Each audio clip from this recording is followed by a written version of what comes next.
కూచిపూడి అన్న పదం కొత్త ఆట నేర్చిందా పాపలాంటి లేత పదం పాఠశాలగా కూనలమ్మ జానపదం పల్లె దాటి వచ్చిందా చవళిల జానతనం పాట చూపగా కుంచెలో తాగే చిత్రాలు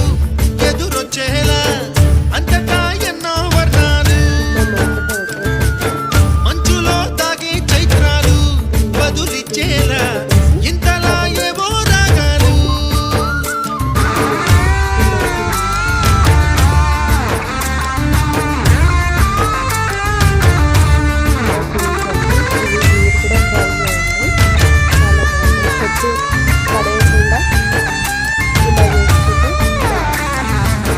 ఆకతాయి సందడిగా ఆగలేని తొందరగా సాగుతున్న ఈ పయనం ఎంతవరకు